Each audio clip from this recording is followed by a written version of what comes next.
মহানবী যদিও আল্লাহ তাআলার ওহী প্রাপ্ত ছিলেন, তারপর তিনি মানুষ হিসাবে একটা নিরাশা, হতাশা, এটা তো কাজ করতেই পারে নাকি? মানুষ হিসাবে কিন্তু একটা হতাশা কাজ করতেই পারে মানুষের মনে। তো মহানবী যখন চরম হারে বিরুদ্ধে আরম্ভ হয়ে গেল, তখন মহানবী কি করলেন? মাঝে মধ্যে কি হতাশা ভোগ করতেন যে সুবহানাল্লাহ, আমি যে আল্লাহর তাওহীদের দাওয়াত প্রদান করছি, আল্লাহর একাত্মবাদের কথা বলছি, তারপরও মানুষ আমার এত বিরুদ্ধে কেন করছে? আমাকে নানানভাবে তুচ্ছ তাচ্ছিল্য করছে, অনেক সময় মিথ্যুক বলছে, জাদুঘর বলছে, অনেক সময়তে ওই আপনার নির্বংশ নানান ধরনের কি কূটকৌশলের কথাবার্তা বলতেই আছে। তো মানুষ হিসেবে কিন্তু কি তার দুর্বলতা, মানসিকভাবে দুর্বলতা আসাটা কিন্তু স্বাভাবিক। এই জন্য মাঝে মধ্যে কিন্তু কি আসছেন, এরকম মানুষ হিসেবে দুর্বলতা আসছেন। আল্লাহ তাআলা কিন্তু মহানবীকে কি এই সান্ত্বনা কিছুটা আর কিছুটা কি মহানবীকে মানে তার স্থানে স্থায়ী রাখার জন্য একটু বল প্রয়োগ, দুটাই কিন্তু এখানে আলোচনা হয়েছে। তো মহানবী কেন বলছে, আমি জানি তোমাকে যে এরা কি তোমার বিরুদ্ধাচরণ করছে, তোমার কথাকে প্রত্যাখ্যান করছে এবং তোমাকে নানান ধরনের কষ্টদায়ক মূলক কথাবার্তা বলছে, এটা আমি অবশ্যই খবর রাখি।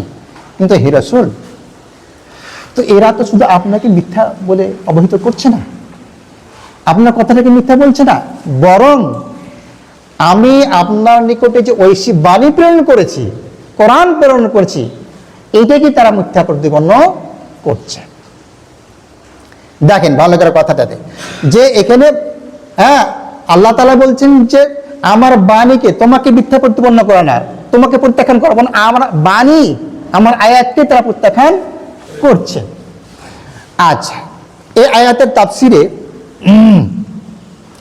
আখনাস ইবনে সুরাইক এ আর আবু জেহেল, এরা দুজনই কিন্তু নির্দিনে একদিন যে আসো তো দেখে আমরা একটা আলাপ করি। তো আখনাস বলতেছি কি, আচ্ছা বলো তো এই যে মোহাম্মদ যে কথা, ওরা কিন্তু মোহাম্মদ শব্দ বলবে না যেহেতু কাফের, যে বলো তো ও যে বাণীটা প্রচার করছে, যে কথা আল্লাহ প্রচার করছে, এটা কি সত্য না মিথ্যা? তো আবু জেহেল বলতেছে কি যে শুনো, ও কোনদিন আমাদের সামনে এত বড় হয়েছে, কোনদিন আমার সামনে মিথ্যা কথা কোনো সময়তেই বলেনি, কোনদিন তার মিথ্যা বলার নজির আমরা কোনদিন পাইনি। তো সুতরাং সে যে কথা বলছে, যে কথাগুলি বলছে, এগুলো কি 100% সত্য, 100% সত্য। এই যে আল্লাহ তাআলা বলছে কি, হে রাসূল তোমাকে মিথ্যা বলে না, বরং আমার আয়াতকে ওরা কি মিথ্যা প্রতিপন্ন করছে, প্রত্যাখ্যান করছে। তো আবু জেহেল বলতেছে কি যে না, এই কোনদিন মিথ্যা কথা বলে, আর যে বাণীটা সে নিয়ে এসছে সেটা 100% সত্য বাণী, এটা আল্লাহর পক্ষ থেকে এসে, তার পক্ষ থেকে কোন বাণী কথা সে বলে না। তো আখনাস বলতেছে তাহলে তোমরা বিরোধিতা কেন করছো? যদি সত্যি হয় তাহলে তোমরা বিরোধিতা কেন করছো? বলছি শোনো, যে কুরাইশদের দুটি ধারা আছে,